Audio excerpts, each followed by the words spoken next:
The house on Marrow Street looked like any other derelict building in the city, boarded windows sagging under layers of grime, roof shingles sliding loose like rotten teeth, the front door warped into a permanent grimace. Yet the neighbors swore no matter how many years passed, it never truly aged. No new cracks, no fresh collapse, as though rot itself circled endlessly inside, but never finished its meal. And for decades the house had drawn disappearances like a wound draws flies. Dozens over the years, children dares gone wrong, vagrants seeking shelter, urban explorers chasing content. But all vanished, leaving no footprints beyond the porch, only rumors, whispers that the house did not merely kill, but swallowed, feeding on more than flesh, feeding on time itself, until Inspector Chuka, worn thin by cases that led nowhere, decided to step across its threshold. Though from the moment his boots met the floor, he knew time was not steady here. The air already wrong, thick, heavy, vibrating faintly like a held breath. The wallpaper pulsing in slow waves as though the walls inhaled and exhaled, and each step down the corridor dragged seconds out into minutes, his watch ticking to slow, his heart to fast, his shadow moving half a beat behind him as if reluctant to follow. And deeper inside the house, the air grew denser, filled with a smell not quite rot and not quite dust, but something that felt older than either. A smell like age itself distilled, and with it came a sound, faint at first, like the ticking of clocks buried beneath the floorboards, thousands of them, ticking out of sync, spiraling into a rhythm that grated in his skull until his teeth clenched. And when he passed the first mirror in the hallway, he saw himself as he was not. Older, hair thinned, eyes dim, wrinkles gouged deep into skin, his lips cracked, his uniform sagging on frail shoulders, and when he touched the glass, his reflection pressed back harder, palms against his, mouthing words he could not hear, until cracks webbed across the surface, and the older version of himself smiled with rotten teeth before shattering into dust, leaving only his own frightened face staring back. Rooms looped, doors led back to themselves, stairs ran downward and then sideways, and each time he re-entered the same hallway, the portraits on the walls aged further. Paint peeling from canvases, faces sagging, mouths stretching open as if caught in silent screams, and the carpet beneath his feet thinned into threads, then regrew thick with mold that writhed as though breathing. And when he blinked along, the hall was filled with people, dozens, hundreds, all frozen mid-step, their faces blurred, some dressed in clothes from decades past, some skeletal with parchment-thin skin, some still fresh with confusion, eyes darting though their bodies would not move, as if trapped between frames of a film, and when he touched one, the flesh collapsed into ash drifting upward and reforming into cobwebs that clung to the ceiling in intricate spirals like calendars marked by decay. The deeper he went, the more time-stuttered clocks appearing on every surface embedded in wooden plaster, in the skin of the frozen people, their hands spinning wildly or not at all. And each tick sent vibrations through his bones, joints grinding, as if the years themselves were sinking into him.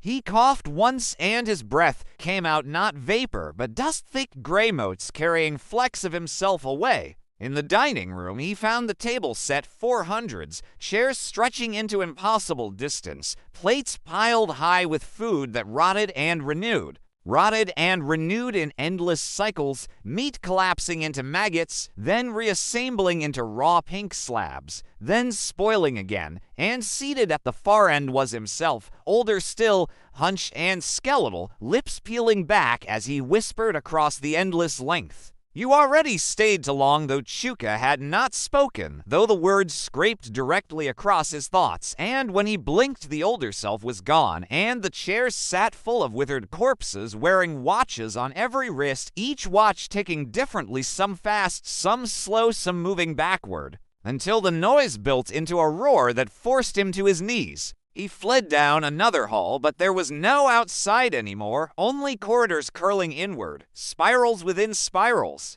And every window he smashed showed not night or city, but another room, sometimes with himself already standing there, sometimes with nothing but his own back retreating further. And once he saw his childhood self staring out, lips trembling, mouthing his name before the window folded into wood and sealed shut. The staircase collapsed into bone steps shaped from femurs and skulls, and when he touched the railing it pulsed with faint veins warm sticky with blood that was not fresh, but centuries old, and every time he lifted his hand it aged further. The skin spotted nails yellowing, veins bulging, and when he looked away his left hand was already that of an old man trembling, swollen with arthritis, the bones clicking with every motion. Voices followed him now, whispers stretched thin by centuries, a chorus of all who had ever entered, voices pleading, bargaining, warning, but none clear. And among them always his own voice, deeper, slower, older, promising, "You belong to me," until he realized it was not the house speaking, but time itself the house, only its mouth, its endless stomach chewing years into marrow, feasting on futures, swallowing pasts. At the heart of the house he found the clock, a monstrous construct of bone and iron. Its face a mass of writhing gears that ground human teeth instead of cogs, its pendulum a spine swinging in perfect rhythm, and each tick warped the air, drawing walls closer, aging him another year, his hair falling in clumps, his teeth loosening, his spine bending until he could hardly stand, and in the gears he saw faces crushed, stretched across cogs. Their mouths open in eternal screams that became the grinding of time itself, and he knew this was what awaited him, to be swallowed, pressed into the machinery, another echo in the endless ticking. As the gears turned faster and faster, he felt this intense pressure, like his skin was splitting apart and his bones were grinding into dust. It was absolutely excruciating, and his scream echoed through time, stretching out into nothingness, like a haunting melody. Then came the eerie silence, only broken by that relentless ticking, the pendulum swinging back and forth like a heartbeat. Deep within the walls, a new clock began to tick, its face mirroring his own, while its hands seemed to carve away his years. It was waiting, just waiting for the next version of him to step across the porch, ready to be consumed once more. How surreal is that? As the gears turned faster and faster, he felt this intense pressure, like his skin was splitting apart and his bones were grinding into dust. It was absolutely excruciating, and his scream echoed through time, stretching out into nothingness, like a haunting melody. Then came the eerie silence, only broken by that relentless ticking, the pendulum swinging back and forth like a heartbeat.